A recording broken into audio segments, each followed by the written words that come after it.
নমস্কার, দ্য ওয়ালে আপনাদের স্বাগত। আজকের বিষয়, তারেক রহমানের সরকার কি মোহাম্মদ ইউনূসের জমানার পাহাড় প্রমাণ দুর্নীতির তদন্ত করবে এবং কেন এই বিষয়ে সরকারের তরফে সরব হয়েছেন স্বরাষ্ট্রমন্ত্রী সালাউদ্দিন আহমেদ। এই প্রসঙ্গ নিয়ে আলোচনার কারণ দুটি। প্রথমত, যে বাংলাদেশের ঘরোয়া রাজনীতিতে এই বিষয়টি নিয়ে সোমবার সবচেয়ে বেশি চর্চা হচ্ছে দুটি প্রশ্নকে সামনে রেখে।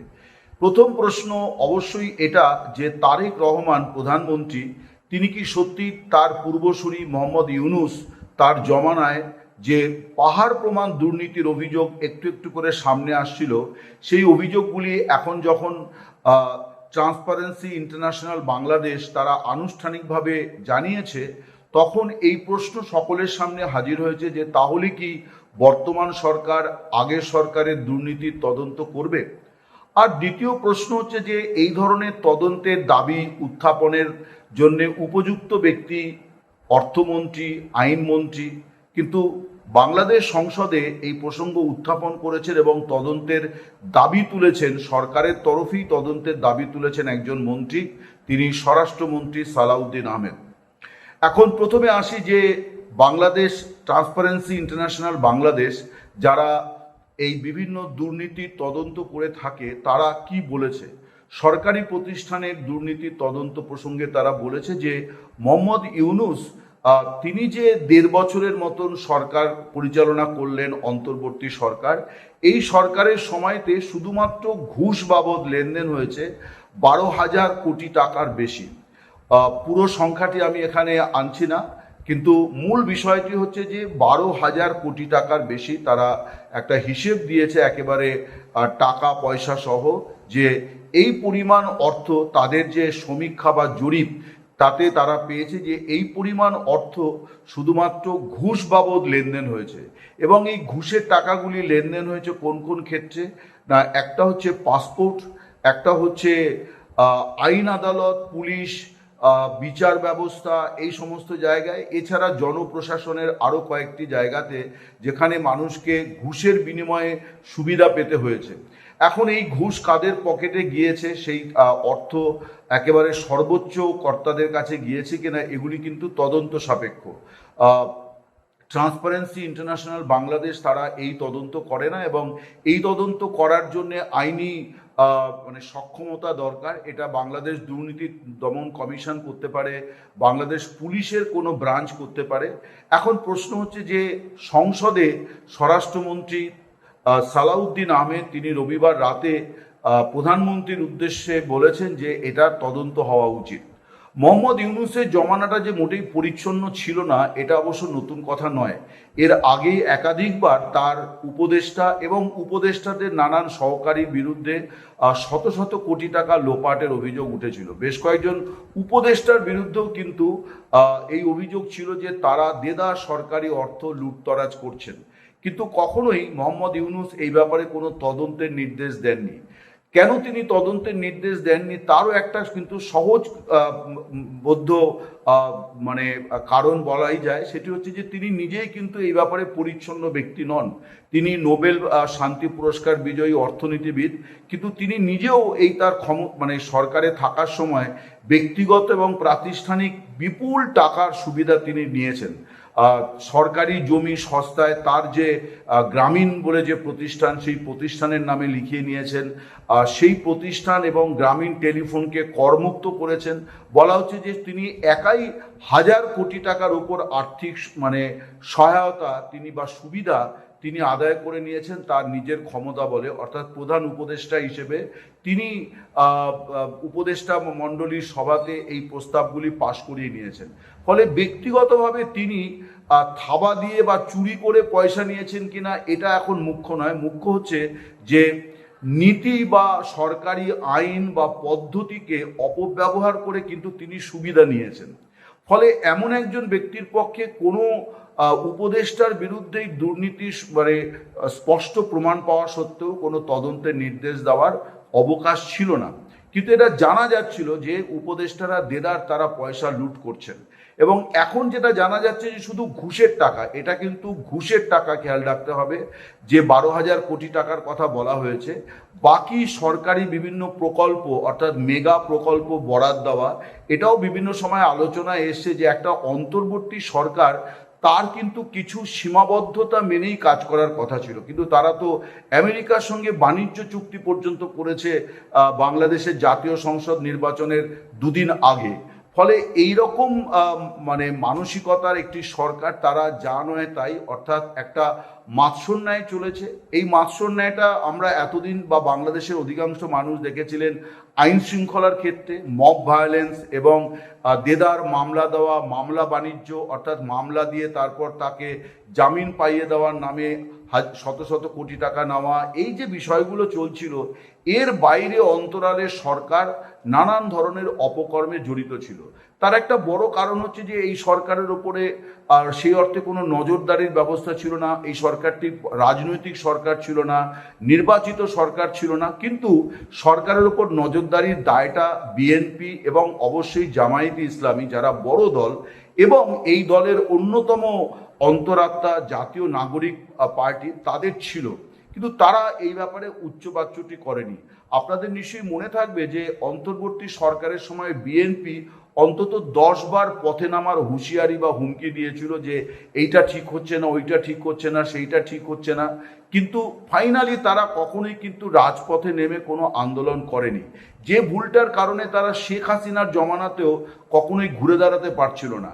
হাসিনার বিরুদ্ধে তারা যে অভিযোগটা করে যে হাসিনা ভোট চুরি করেছেন বা গণতন্ত্রকে হত্যা করেছেন, আবার এটাও কিন্তু বাংলাদেশের বহু রাজনৈতিক বিশ্লেষক মনে করেন যে বিএনপি বিরোধী দল হিসেবেও কিন্তু মানে কখনোই মানে উপযুক্ত ভূমিকা পালন করতে পারেনি বা করেনি। এই করেনি অভিযোগটাই কিন্তু ইউনূস সরকারের সময়তে সবচেয়ে বেশি সামনে এসেছিল, যে বারে বারে হুঁশিয়ারি দিয়েও তারা কিন্তু ফাইনালি নিজেদেরকে কাবুজে বাঘ প্রতিপন্ন করেছিল। ফলে ইউনূস এবং তার উপদেষ্টারা তারা এমনভাবে প্রশাসন পরিচালনা করেছেন যে যার যেভাবে মনে হয়েছে টাকা তছরূপ করার বিষয়টি করেছেন। এখন যেটা জানা যাচ্ছে যে বাংলাদেশে বিএনপি সরকারের অভ্যন্তরে এটা নিয়ে একটা আলোচনা আছে যে কিছু একটা করা দরকার। কেন করা দরকার তারও কিন্তু কতগুলো কারণ আছে। সেটা হচ্ছে যে একটা, আপনারা জানবেন যে হামে প্রায় 700-র উপরে শিশু মারা গিয়েছে। বেসরকারিভাবে সংখ্যাটা বলা হচ্ছে 12 থেকে 1400 শিশু মারা গিয়েছে। সরকার আবার এমন সব মানদণ্ড তৈরি করেছে যে অনেক শিশুকেই বলা হচ্ছে হামে নয় কিন্তু হামের উপসর্গ নিয়ে মারা গিয়েছে।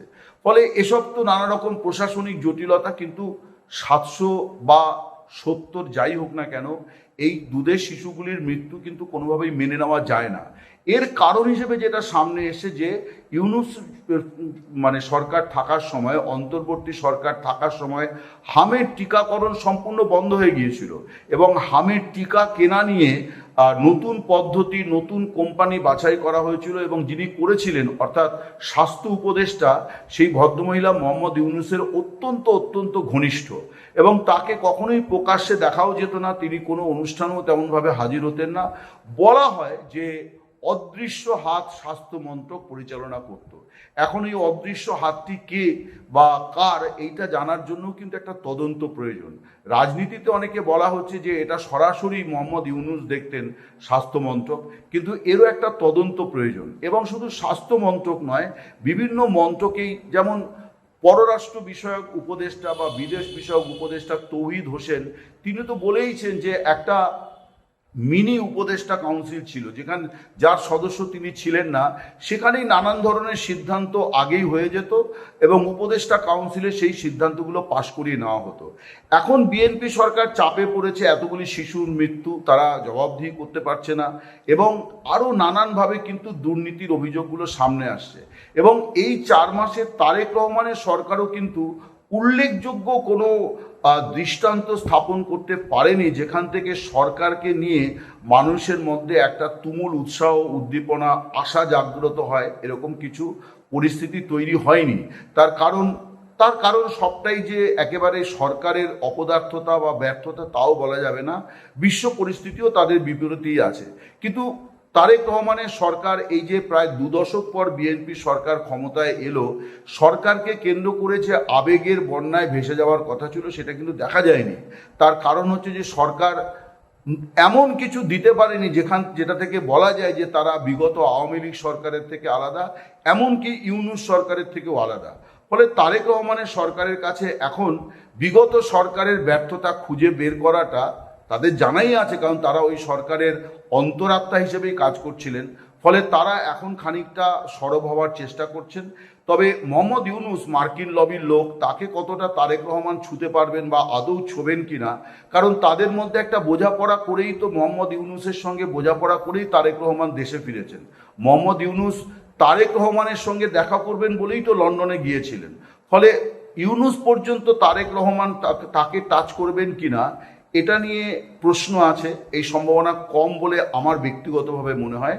কিন্তু কিছু কিছু উপদেষ্টা যে বিএনপি সরকারের নিশানায় আছেন এবং তাদের বিরুদ্ধে মামলা মোকদ্দমা বা আরও কিছু কঠোর পদক্ষেপ করা হতে পারে, এটা কিন্তু একেবারে উড়িয়ে দেওয়া যাচ্ছে না।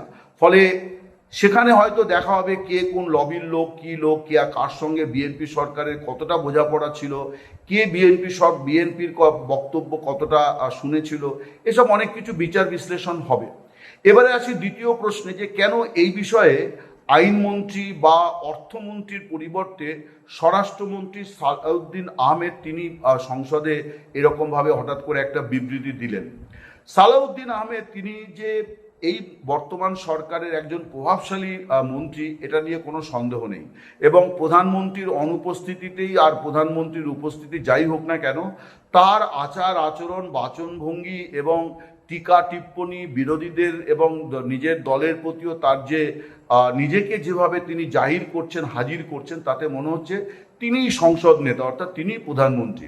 কিন্তু যাই হোক, প্রধানমন্ত্রীর উপস্থিতিতে অন্তত মানে সেটা হয় না। কিন্তু এটা ঠিক যে তারেক রহমান একটু লো কিতে, অর্থাৎ নিজেকে একটু যেন পেছনের সারিতে রেখে খেলার চেষ্টা করছেন, মিডফিল্ডারের ভূমিকা নিয়েছেন খানিকটা।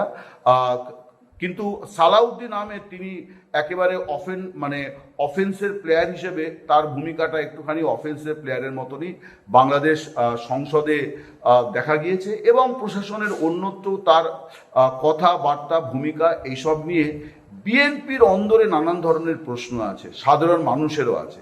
সেগুলির প্রতিফলন হচ্ছে কিন্তু সামাজিক মাধ্যমে, যেখানে দেখা যাচ্ছে যে সালাউদ্দিন আহমেদকে নিয়ে নানান ধরনের কথাবার্তা আছে।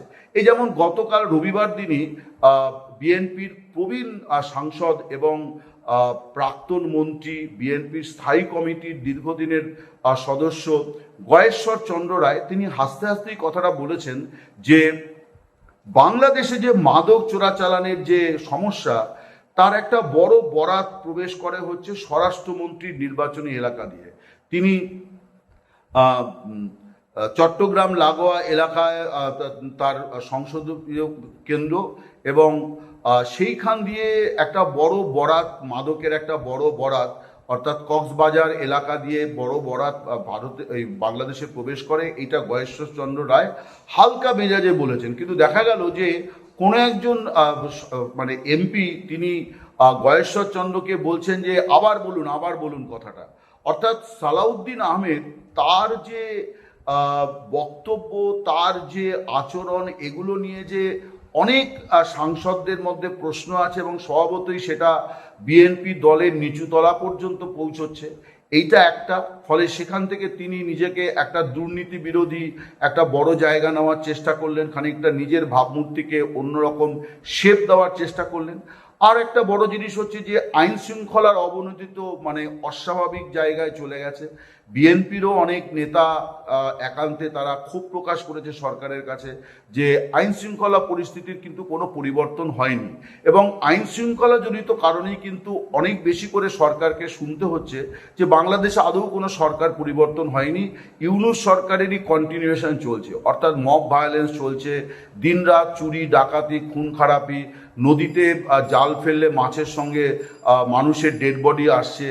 এই যে পরিস্থিতি নিয়ে সালাউদ্দিন আহমেদ নিজেও কিন্তু খুব একটা চাপের মধ্যে আছেন। ফলে এই যে ঘোষণাটা তিনি করলেন যে ইউনূস জমানার দুর্নীতির তিনি তদন্ত চান, এটা খানিকটা তার নিজের যে তাকে নিয়ে যে দলের মধ্যে এবং দলের বাইরেও বৃহত্তর জনসমাজে যে একটা নেতিবাচক পরিস্থিতি বা ধারণা তৈরি হয়েছে, সেটাও খানিকটা তিনি শোধরানোর চেষ্টা করেছেন বলে আমার মনে হয়। আমি অনেকের সঙ্গে কথাও বলেছি। তো এই হচ্ছে আমার বক্তব্য, যে এখন প্রশ্ন হচ্ছে যে তারেক রহমান তিনি এই সাহসটি দেখাবেন কিনা যে মোহাম্মদ ইউনূস, যিনি মার্কিন লবি এবং ইউরোপীয় লবির ব্যক্তি, তার বিরুদ্ধে দুর্নীতির তদন্ত বা তার সময়ের দুর্নীতির তদন্তের নির্দেশ দেন কিনা। এবং তবে এটা তো স্পষ্ট যে যারা এতদিন এটা বলার চেষ্টা করছিলেন, বাংলাদেশে যারা গর্ববোধ করছিলেন যে একজন নোবেল লরিয়েট এবং নোবেল শান্তি পুরস্কার বিজয়ী দেশের প্রধান হয়েছেন, কিন্তু এখন বোঝা যাচ্ছে যে ইউরোপীয় বা মার্কিন ঘনিষ্ঠতা কিন্তু সততার কোনো স্ট্যাম্প নয়। এই স্ট্যাম্প আদৌ কোনো কাজে লাগে না।